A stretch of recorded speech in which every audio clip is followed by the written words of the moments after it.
Happy Valentine's Day, everyone. Ready for a deep dive into this heart-filled holiday? Definitely. We're going to be going way beyond the usual chocolates and roses today, uncovering a history that's maybe a bit more, Spicy? yeah, a lot more spice than you might think. For sure. Valentine's Day, when you really look into it, Yeah. it's got this surprisingly mysterious, even kind of dark past. Right. Definitely not all hearts and flowers like we see it now. So St. Valentine, I mean, it's interesting, isn't it? Yeah. There's like multiple St. Valentines. It's Do true. we even know for sure who this day is named after? Well, that's part of the mystery, isn't it? Yeah. One of the most popular legends, though, is about this Roman priest, Okay. Valentinus. He defied the emperor, who had banned soldiers from getting married. Valentinus went ahead and secretly performed marriages for them. Wow. He really believed that love should conquer all, even like imperial decrees. That's pretty bold. I mean, that's what got him executed, right? Yeah, it did. Yeah. But there's this other part of the story. Okay. Before he died, he sent a letter to this young woman, maybe the jailer's daughter, and he signed it, "From your Valentine." Oh, wow. So maybe that act of defiance, right, Yeah. of love, like maybe that's where the phrase we still use comes from. That's amazing. And, you know, we were talking about the history of Valentine's Day. Yeah. It may also be connected to this ancient Roman festival called Lupercalia, Right. celebrated on February 15th.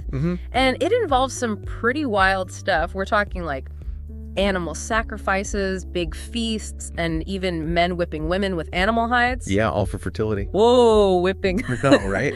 Not exactly how I would picture celebrating Valentine's Day. Definitely not. But I guess you can understand why the Catholic Church might have wanted to replace that with something a little, A little less intense. Exactly. Yeah. So the theory is that the church, they tried to like Christianize this pagan festival. And maybe that's how we ended up with what we celebrate today. Yeah, you've got defiance, ancient rituals, and religion Wow. all mixed in to shape the Valentine's Day we know now.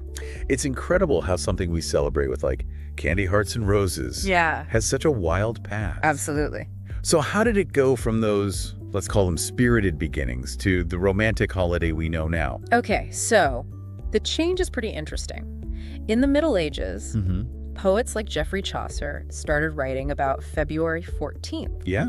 They started linking it with love and courtship. Oh, okay. And that really set the stage for it to become all about love.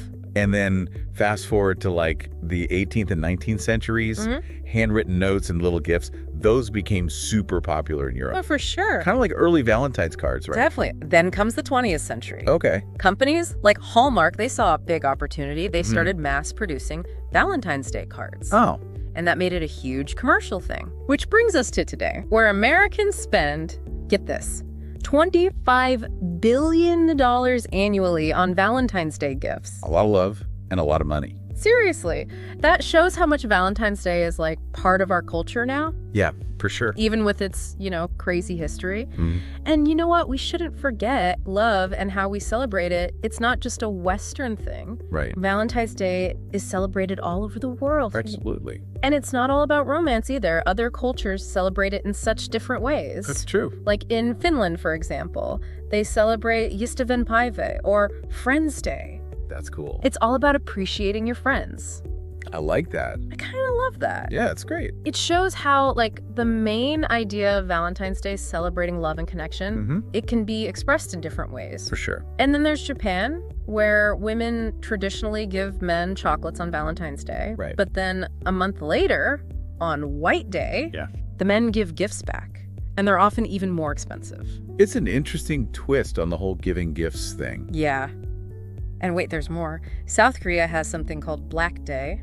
Oh, yeah. It's on April 14th. And it's for all the single people who didn't get any gifts on Valentine's Day or White Day. Yeah, they all get together. Right. They eat black bean noodles. It's kind of funny. Okay. A little bittersweet. Yeah. But it's their way of acknowledging people who might feel left out. It seems like Valentine's Day really does have something for everyone. I think so. Whether you're celebrating romantic love, friendship, or even being single. But before we get into all that, I really want to hear some of those fun Valentine's Day facts you mentioned. Okay, you got it. Oh, I always love some good trivia. Right. So let's start with like that classic Valentine's image, right? Okay. the heart-shaped box of chocolates. Did you know that something like 36 million of those boxes are sold every single year? That's enough to circle the whole globe if you lined them all up. That's a lot of chocolate. No, and speaking of classics, you can't forget about red roses. True. They're practically like the symbol of Valentine's Day. Yeah. But I was reading that back in Victorian times, there was this whole like secret language of flowers. Oh, yeah. The Victorians loved their symbolism. It wasn't just about giving any rose. No.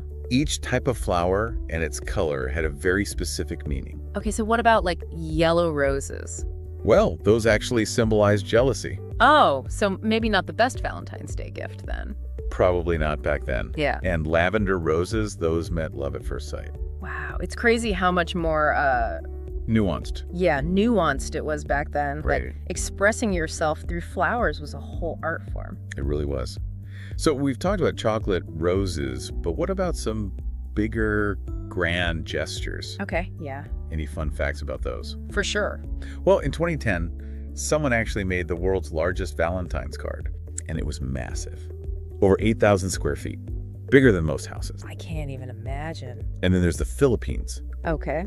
Valentine's Day, there's a really popular day for, get this, mass weddings. Really? Yep, thousands of couples getting married all at the same time, That's wild. often in these huge events sponsored by the government. I love how people find all these different ways to celebrate love. Yeah, it's a It really shows how creative, and diverse traditions can be. Absolutely. It makes me think maybe Valentine's Day doesn't have to be all about romantic love. Yeah, that's a good point. I mean, it is often the focus, Yeah. but it's also a great opportunity to celebrate all kinds of love. Right. Romantic, platonic, even self-love. It's like an all-encompassing celebration of love. Exactly. So if you're in a relationship, it doesn't always have to be the traditional dinner date, right? Not at all. Maybe try something different, like a surprise road trip, Oh, fun. or even recreating your first date.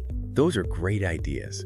And if you're celebrating with friends, Galentine's or Broentine's Day, Yeah. those are perfect ways to honor those friendships. I love that. And if you're single, Yeah. Valentine's Day is the perfect time for some self-care. Totally agree. Get yourself a spa day, buy yourself some flowers, just enjoy some quiet time alone. Mm-hmm. It's a great reminder that love starts with ourselves. Couldn't have said it better myself. Yeah. But with all this talk about celebrating, it makes me wonder, is Valentine's Day really like an essential celebration of love? Yeah. Or has it become more of a commercial holiday driven by all that marketing and pressure to buy stuff? That's a good question. It is great to have a day dedicated to love and appreciating people. But you're right, should those feelings be limited to just one day a year? Part of me wonders if it wouldn't be more meaningful to show love and appreciation all year round, Yeah. not just on Valentine's Day. Yeah, you've got a point. The best relationships, romantic or not, those grow from putting in the effort, Yeah. being connected, not just doing big things once a year. Right. It's the everyday stuff that matters. Listening to each other, laughing together, all those little things that build a strong bond. Exactly. It's about weaving love and appreciation into our daily lives. Yeah, So maybe Valentine's Day is more of a reminder, I think so. to be more aware of those connections. Definitely.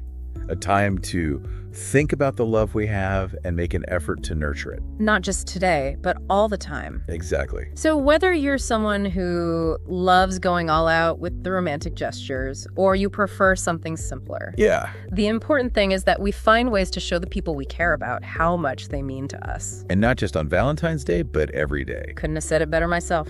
Well, that brings us to the end of our deep dive into Valentine's Day. Wow, we really covered a lot. We went through its surprisingly complicated history, explored how it's celebrated around the world, and even thought about what this day really means to us.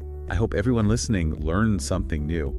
Maybe even changed their perspective a little. I hope so too. Yeah. So whether you're spending today with a loved one, with friends, or taking some time for yourself, Yeah, remember that love is powerful. absolutely. So go out there and spread that love, not just today, but every single day. Love it. And until next time, keep exploring, keep asking questions, and keep those hearts open.